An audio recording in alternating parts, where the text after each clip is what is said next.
Some things in life don't seem important at all, but then you have a revelation about their significance one night. I had no idea things would turn around when Eddie returned home as Carl's son from a previous marriage. Still, I find myself sitting in my bedroom's dimmer light, attempting to gather my breath while I narrate this tale. Eddie came back and said he needed more practice taking night photos. Scenic vistas, crowded streets, and twinkling city lights. All of it appeared to be an explanation. Now that I can look back on that night, I see that none of those things were his genuine motivation for returning. There I was.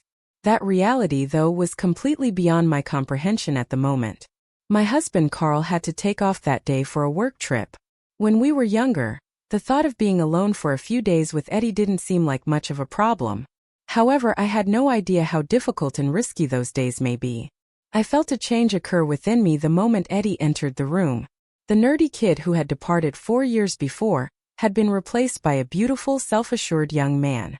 A feeling I couldn't put my finger on was aroused by his unflappable expression and unhurried pace. Eddie had returned the night before.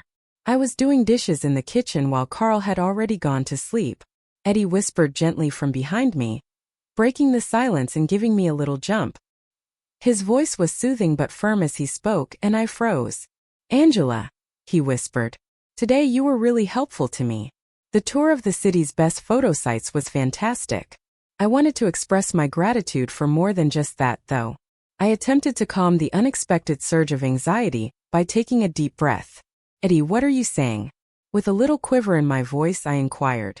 Eddie inched closer, his breath now gently caressing the nape of my neck. As he spoke softly and deliberately, he expressed his deepest gratitude for the way you have inspired him.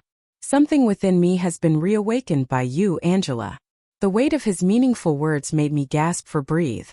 As I stood at the sink, my hands quivered with uncertainty, not knowing what to say or do. However, in that instant, in the soft glow of the kitchen light, an irrefutable spark ignited between us. And that's when things started to shift.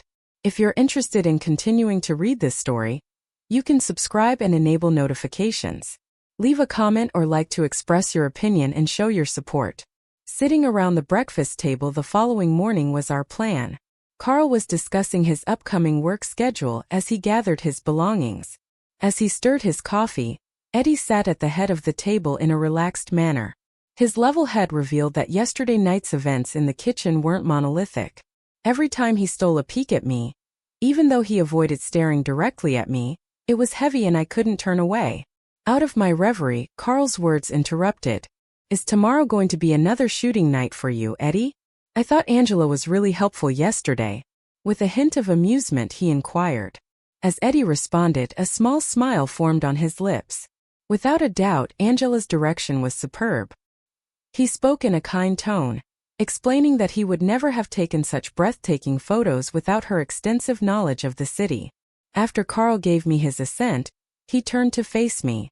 "Hi Angela, I won't be available today. Would you mind keeping an eye on Eddie? After being absent for 4 years, photography has become his life's work." He casually mentioned that he's fortunate to have your assistance, and he also let out a laugh. "Who knows?" he added, turning back to Eddie. "Eddie, you never know when this might turn a tidy profit for you." Even though he maintained his focus on the table, Eddie's smile became somewhat wider. "Dad, I hope so," he whispered gently. Nevertheless, my pulse skipped a beat when his gaze locked with mine. I felt a surge of unease build up in my chest. The more Carl's words resounded in my head, the more I couldn't shake the suspicion that photography wasn't Eddie's genuine motivation for coming back. Perhaps Carl was correct. Perhaps Eddie was merely in the office to get some work done. Though I had my doubts, I tried to convince myself of it. Carl, armed with his bag, stood by the door after breakfast, prepared to depart. Finally, he shifted his gaze to me. "Angela, will you kindly tend to Eddie? Prepare a wonderful meal for supper this evening." He answered with a smile that he will need the energy before his shot. Despite the mounting anxiety within me, I gave a silent nod. After Carl departed, the house's typical tranquility took on an oppressive quality. Eddie and I stood on a hill that night, looking down on the city with its streets illuminated like a blanket of stars. As he fiddled with the controls, he managed to capture the luminous sight. Looking down at the colorful lights, I was deep in meditation until his voice drew me back. He surprised me by calling me Angela, in a serious and purposeful tone. He brought down his camera and faced me squarely. Returning here would have been pointless if you hadn't been here. For a second, I couldn't respond to his remarks because they were so simple and straightforward. Attempting to make sense of the whirlwind of feelings inside me, I inhaled deeply and redirected my sight to the city. However, my efforts to repress the emotions were becoming increasingly futile as time went on. We returned home when the filming wrapped. There was an aura of unsaid tension between us, even though the drive back was peaceful. There was an immediate and dramatic increase in the intensity of our connection the moment we entered the house and shut the door. Eddie pivoted to meet my gaze, his eyes fixed on mine as we drew nearer. "Angela," he said, his voice almost delicate, "you're attempting to deny the reality of the situation, but we both sense it, don't you?" His words made me gasp for air and my pulse quicken. My body just wouldn't budge no matter how much I tried to break free. Eddie approached, his aura commanding attention. There was no longer any distance between us. I murmured something along the lines of "this isn't right," but my trepidation revealed itself. I couldn't help but be captivated by the intensity and passion radiating from his eyes. Everything was about to shift at the crack of dawn this night. I was totally unprepared for Eddie's strategy.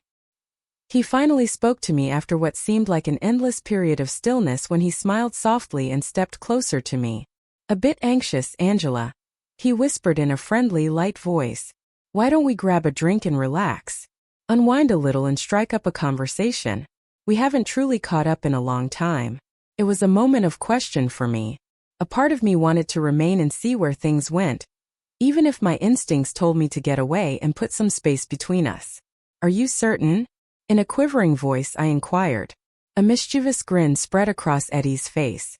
Indeed, he continued into the kitchen saying, "Besides," as he walked, "I believe we've reached a stage where we can genuinely communicate now.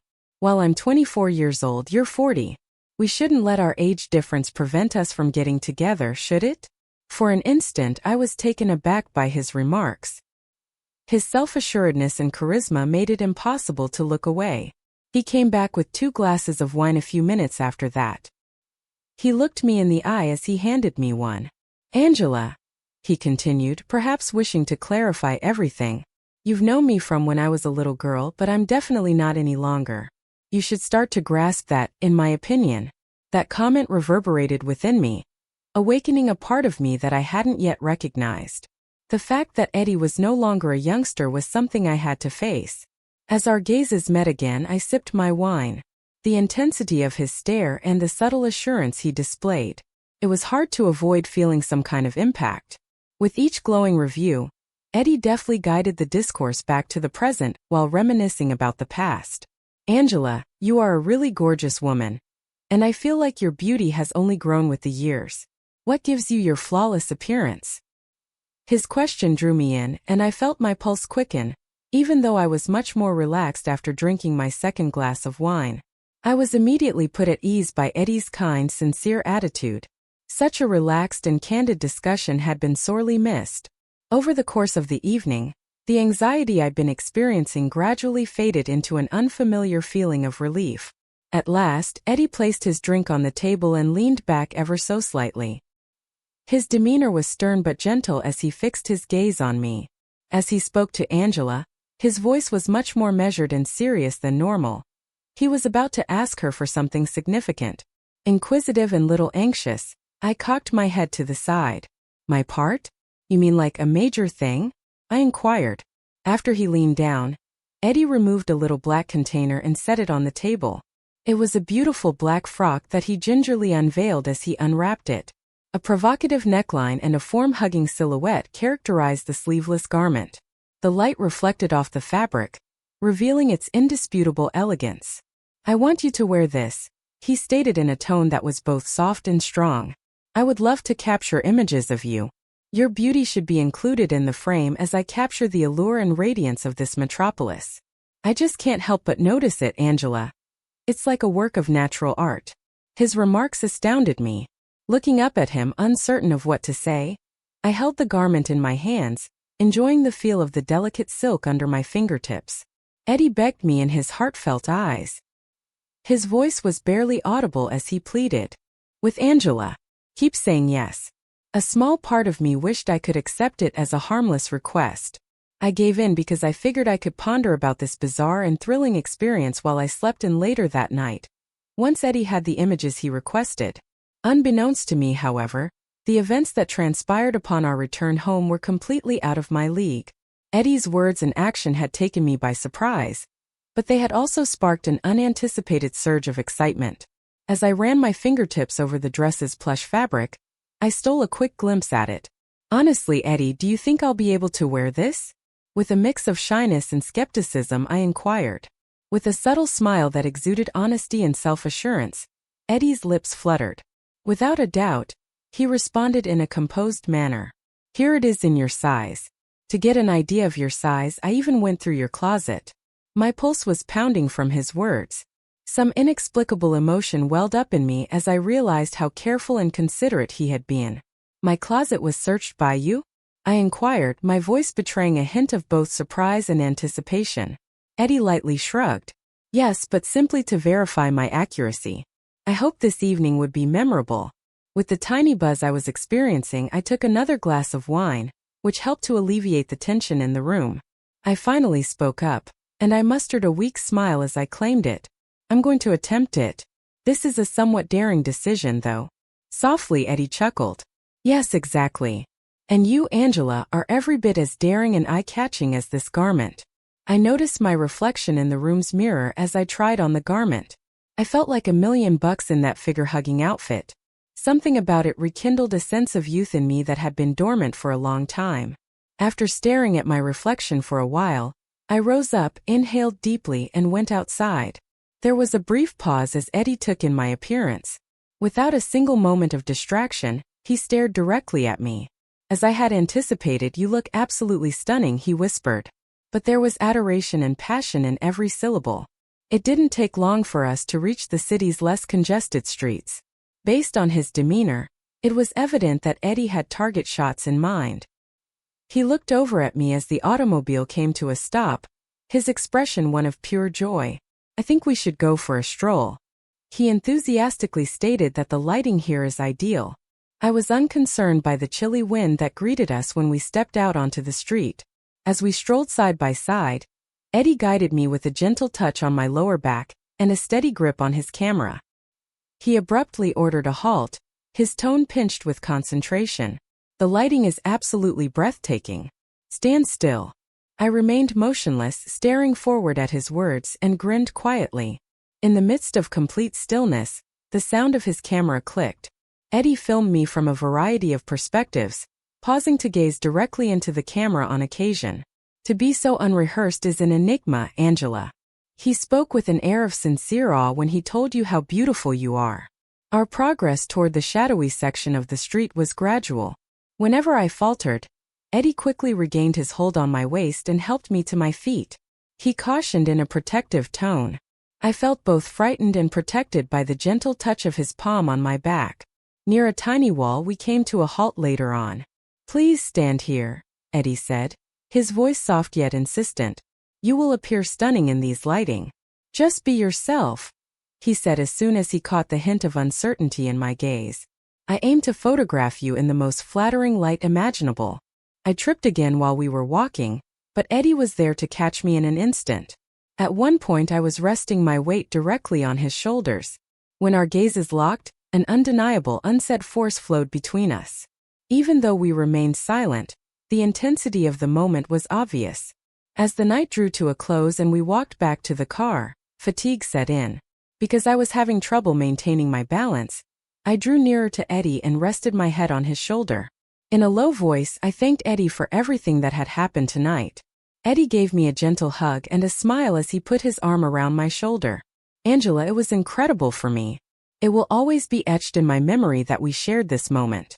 We were silent the whole way home, but it wasn't awkward.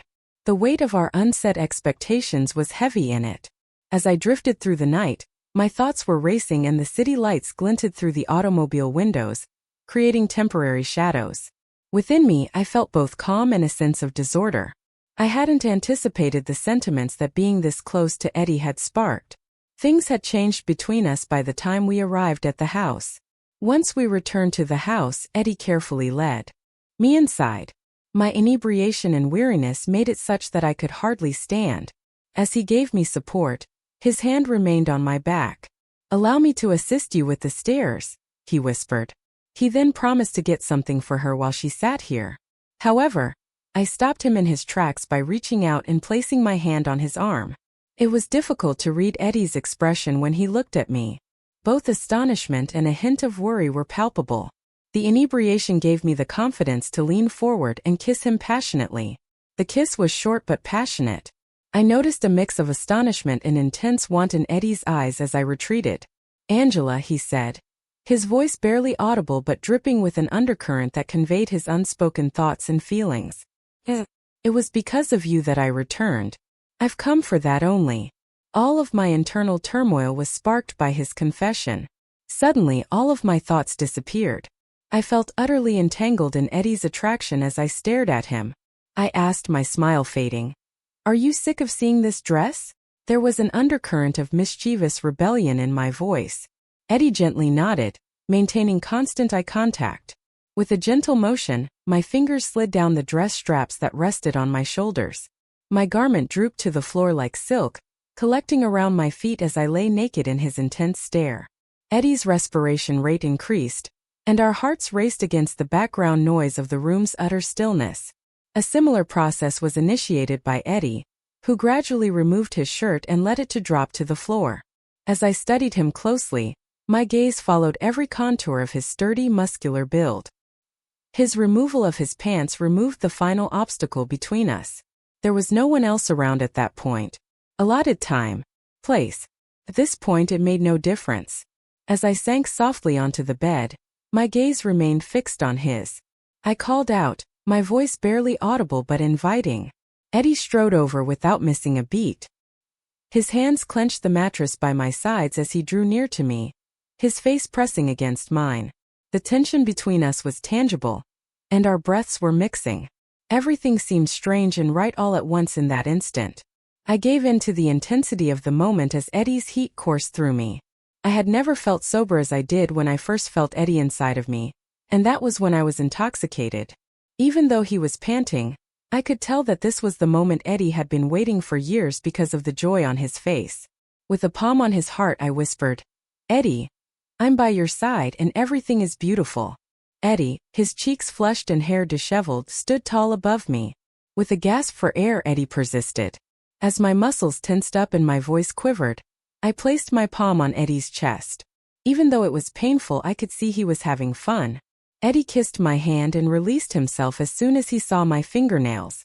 The extent to which my behavior will impact him was beyond my wildest imagination. Putting his head on my chest, Eddie laid down softly by my side. His gentle breath caressed my neck, causing a chill to run down my spine. His voice was gentle yet profoundly passionate as he spoke to Angela. "Because of you I returned. You have to get that. You are the one. For me you are everything." Whispered words and the tenderness of Eddie's kiss on my cheek were the last things that lingered in my memory. Coming here makes my heart sing. I felt my body relax and my eyelids close as I drifted off to sleep, escaping the bustle and embracing the tranquility of our intimate connection. Even more exciting was what transpired subsequent to that evening. That wasn't the end, I knew. That was only the start. The internal conflict and longing I felt would intensify over the next few days. But we'll get to those tales in due course. We will meet again in the following section of this story. Appreciate your attention thus far. Stay tuned, for there are much more thrilling moments to come. Keep an eye out for more updates. I am aware that my story has moved you greatly if you have come this far. You won't want to miss a single word of what I have to say. Make sure you subscribe, enable notifications, and share your ideas by clicking the follow button.